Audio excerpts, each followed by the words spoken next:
किसी ने बड़े कमाल की बात कही है, पीठ को हमेशा मजबूत रखो क्योंकि धोखा और शाबाशी हमेशा पीछे से मिलते हैं। नमस्कार दोस्तों, मैं जितेंद्र कुमार आज आपके लिए एक छोटी सी कहानी लेकर आया हूँ। ये कहानी पुराने ज़माने की है। एक बार एक व्यापारी प्रेम विवाह करता है और वो अपनी पत्नी से बहुत प्रेम करता था। उसकी पत्नी भी उससे बहुत प्रेम करती थी। उन दोनों में आपस में काफ़ी अच्छी अंडरस्टैंडिंग थी। उन दोनों के प्रेम की चर्चा दूर दूर तक सभी उनकी मिसालें दिया करते थे कि उन दोनों में कितना प्रेम है। व्यापारी अपनी छत पर एक मसाल जलाया करता था जो पूरी रात जलती रहती थी। आसपास के लोगों की मसालें बंद हो जाया करती थीं, लेकिन व्यापारी उस मसाल को बंद नहीं होने देता था, पूरी रात जलाया रखता था। ये बातें राजा को भी पता थी कि उन दोनों के बीच में कितना प्रेम है। एक बार राजा और रानी अपने महल की छत पर खड़े हुए आकाश निहार रहे थे, चांद तारों को देख रहे थे।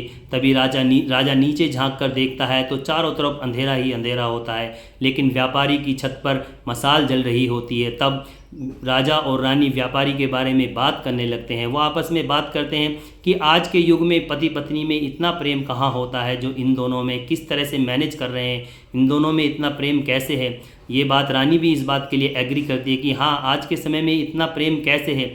तब राजा कहता है, हो ना हो ये सारा कारण वो व्यापारी है। वो व्यापारी ज़रूर अपनी पत्नी की कमियों को भी सह जाता होगा, परिवार को चलाने के लिए बहुत सारी बातों को सह जाता होगा, इसी वजह से उन दोनों में इतना प्रेम है। तब रानी कहती है, नहीं राजा साहब, ज़रूरी नहीं कि व्यापारी ऐसा हो सकता है कि व्यापारी की पत्नी बहुत अच्छी हो, वो संस्कारी हो, सारी बातें सह जाती हो, व्यापारी की गलती को भी नज़रअंदाज कर देती हो, इसी वजह से उन दोनों में इतना प्रेम है। राजा और रानी में इस बात को लेकर काफ़ी बहस होने लगती है, क्योंकि राजा व्यापारी को अच्छा बताता है और रानी व्यापारी की पत्नी को अच्छा बताती है। उन दोनों में जब काफ़ी बहस होने लगती है तब राजा कहता है कि हम दोनों को आपस में बहस करके कोई फ़ायदा नहीं, क्यों ना हम दोनों इन दोनों की एक परीक्षा लें, उससे पता चल जाएगा कि कौन अच्छा है और कौन बुरा है। रानी भी इस बात के लिए मान जाती है। तब दोनों ये फैसला लेते हैं कि हम दोनों अपने स्तर से उन दोनों की परीक्षा लेंगे। वो दोनों आपस में मान जाते हैं। सबसे पहले रानी परीक्षा लेती है व्यापारी की। रानी अपनी एक दासी को व्यापारी के पास भेजती है। दासी व्यापारी के पास जाकर कहती है कि मैं रानी साहिबा का एक संदेश लेकर आई हूँ, एक मैसेज लेकर आई हूँ, लेकिन मुझे बोलने में बड़ी झिझक महसूस हो रही है। व्यापारी कहता है, आप बेफिक्र होकर बोलिए, मैं सुनने के लिए तैयार हूँ। तब दासी कहती है, रानी साहिबा ने ये संदेश भेजा है कि यदि तुम अपनी पत्नी की हत्या कर दो तो वो तुमसे विवाह करने के लिए तैयार हैं, वो तुम्हें पसंद करती हैं। तब व्यापारी कहता है, एक रानी तो क्या 1000 रानी भी आ जाएं तो भी मैं अपनी पत्नी को धोखा नहीं दे सकता। मेरा तो फ़र्ज़ है कि मैं अपनी पत्नी की रक्षा करूं, भला मैं उसकी हत्या कैसे कर सकता हूं। मेरी तरफ से रानी साहिबा से माफ़ी मांग लेना और मुझे माफ़ कर दो, मैं ऐसा नहीं कर सकता। दासी वहाँ से चली जाती है और सारी बात रानी को जाकर बता देती है। फिर राजा की बारी आती है परीक्षा लेने की। राजा अपने सेवक को व्यापारी की पत्नी के पास भेजते हैं। सेवक व्यापारी की पत्नी से जाकर कहता है कि मैं राजा साहब का एक संदेश लेकर आया हूँ। तब व्यापारी की पत्नी कहती है, ठीक है, आप संदेश बताइए क्या है। तब सेवक कहता है कि राजा साहब को आप बहुत पसंद हैं, वो आपकी सुंदरता पर मोहित हो गए हैं, वो आपसे विवाह करना चाहते हैं, लेकिन उनकी एक शर्त है कि आपको अपने पति व्यापारी की हत्या करनी होगी।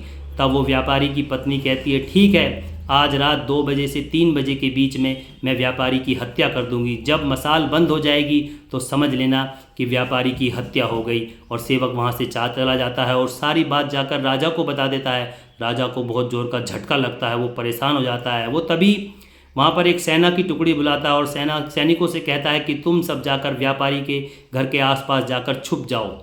जब जैसे ही रात को मसाल बंद होगी तुरंत व्यापारी के घर में घुस जाना, क्योंकि हमारा फ़र्ज़ है व्यापारी की जान बचाना। और वो सब जाकर वहाँ पर छुप जाते हैं। राजा और रानी महल की छत पर जाकर खड़े हो जाते हैं और देखने लगते हैं। रात 2 बजे से 3 बजे के बीच में अचानक से मसाल बंद हो जाती है। वो सारे सैनिक व्यापारी के घर में घुस जाते हैं और तब तक देखते हैं कि व्यापारी की पत्नी व्यापारी की हत्या कर चुकी होती है। व्यापारी की पत्नी को गिरफ्तार कर लिया जाता है। राजा को जब ये खबर लगती है तो उसे बहुत जोर का झटका लगता है, वो परेशान हो जाता है। पूरी रात वो सो नहीं पाता। सुबह के समय जब उठता है तो उसे बहुत तेज़ गुस्सा आ रहा होता है। उसे ऐसा लगता है कि सारी महिला जाति धोखेबाज होती है। वो तुरंत मंत्री को बुलाता है और कहता है कि मैं शिकार खेलने जा रहा हूँ, शाम को जब आऊँ उससे पहले अपने राज्य की सारी महिलाओं को सूली पर चढ़ा देना, सबकी हत्या कर देना। और ये कहकर घोड़े पर बैठकर वहाँ से निकल जाता है। मंत्री सोचता है कि बताओ राजा पागल हो गया क्या, क्या ऐसा उलूल जुलूल फैसला सुनाकर चला गया है। मंत्री अपने घर जाता है, अपने पिताजी से बताता है कि पिताजी राजा साहब ने ऐसा फैसला सुनाया, बताओ मैं क्या करूं। तब उसके पिताजी कहते हैं ठीक है बेटा, तुम जाकर कहीं छुप जाओ, मैं जब राजा मेरे घर पर आएगा तो मैं उससे अपने आप बात कर लूँगा। आपको ये बात बता दें कि वो जो मंत्री के पिताजी थे, वो जो राजा था उसके पिताजी के काल में वो भी मंत्री थे। तो वो अपने बेटे से कहते हैं कि तुम जाकर कहीं छुप जाओ, मैं अपने आप राजा से बात कर लूँगा। शाम के समय जब राजा शिकार खेल कर आता है तो देखता है राज्य में सारी महिलाएं वैसे के वैसे ही घूम रही थी जैसे प्रतिदिन घूमती थी। उसे और तेज गुस्सा आने लगता है। वो महल में जाकर मंत्री को ढूंढता है लेकिन मंत्री नहीं मिलता। मंत्री को ढूंढते ढूंढते वो मंत्री के घर पर जाता है, मंत्री वहाँ पर भी नहीं मिलता। उसके पिताजी मिलते हैं मंत्री के, तब वो मंत्री के पिताजी से कहता है कि मैंने एक आदेश दे के गया था मंत्री को, लेकिन मंत्री ने वो आदेश पूरा नहीं करा, मुझे ऐसा लगता है कि मंत्री को भी सूली पर चढ़ाना पड़ेगा। तब मंत्री के पिताजी कहते हैं ठीक है राजा साहब, आप मेरे बेटे को भी सूली पर चढ़ा देना और राज्य की सारी महिलाओं को भी मरवा देना, लेकिन पहले मेरी एक छोटी सी कहानी सुन लो। तब वो राजा कहता है ठीक है, आप मुझे अपनी कहानी सुनाइए। तब वो कहता है कि एक बार आपके पिताजी और मैं शिकार खेलने जंगल में गए थे। मैं रास्ता भटक गया, आपके पिताजी दूसरी साइड चले गए, मैं दूसरी साइड चला गया। मैं रास्ता भटक गया, काफ़ी देर हो गई भटकते भटकते। तब एक घुड़सवार आया जिसने मुझे रस्सी में बांध लिया और मुझे खींच के ले जाने लगा। मुझे ऐसे लगा कि आज तो प्राण गए। वो मुझे कब्रिस्तान में ले गया। जब मुझे कब्रिस्तान में ले गया तब मुझे और ज़्यादा पक्का हो गया कि आज तो मृत्यु तय है। कब्रिस्तान में जब वो मुझे ले गया तो उसने मुझे एक कब्र दिखाई। उस कब्र के बराबर में 2 कब्र खोदने के लिए कहा। उसने भी मेरे साथ कब्र खुदाई तो हम दोनों ने मिलकर 2 कब्रें खोदी, एक उस कब्र के बराबर में, एक उसके साइड में। मुझे ये तो समझ में आ गया था कि एक कब्र तो मेरे लिए है लेकिन दूसरी कब्र किसके लिए है ये मेरी समझ में नहीं आ रहा। तभी वो घुड़सवार झाड़ी में से एक लाश निकाल के लाता है, सिर कटी हुई लाश।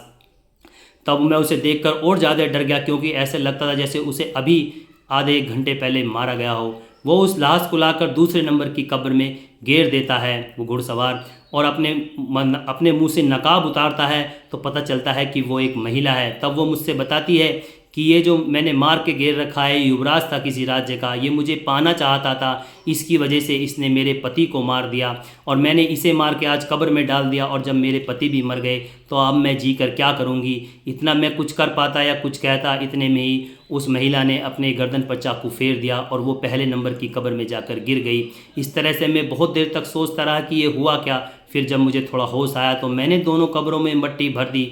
तो राजा साहब, आप उस व्यापारी की पत्नी की वजह से नाराज़ हैं जिसने उस व्यापारी को धोखा दिया, लेकिन आप उस महिला को देखिए जिसने अपने पति की मृत्यु होने के बाद खुद भी अपना गला काट कर मृत्यु को स्वीकार कर लिया। इसलिए अपने फैसले को बदल दो। राजा की समझ में आ जाता है, राजा अपने फैसले को बदल देता है। तो दोस्तों, ये कहानी बहुत छोटी सी है लेकिन हमें एक बहुत बड़ी सीख देती है कि कई बार हम धोखा खा जाते हैं तो बहुत ज़्यादा निराश हो जाते हैं। जब कोई लड़का या लड़की आपस में धोखा खाते हैं तो सभी लोगों को धोखेबाज समझने लगते हैं, लेकिन ऐसा नहीं है कि सभी लोग धोखेबाज हैं। दुनिया में यदि बुरे लोग हैं तो अच्छे लोग भी हैं। इसलिए प्रेम करते चलो, सबका सम्मान करते चलो। यदि कोई तुम्हें धोखा भी दे तो उस धोखे को भूल जाओ, क्योंकि भूलना ही सबसे बड़ी शक्ति है। यदि तुम किसी चीज़ को भूलोगे नहीं, अंदर ही अंदर कुढ़ते रहोगे, तो वो एक बहुत बड़ा रूप ले लेती है। इसलिए यदि कोई धोखा दे तो उसे भूल जाओ, सच्चा प्रेम करते चलो, सभी से प्रेम करो। और यदि आपको कोई सच्चा प्रेम मिल जाए तो फिर मैं अंत में यही करूँगा कि प्रेम करो इतना कि दुनिया करना चाहे तुम्हारे जितना। नमस्कार।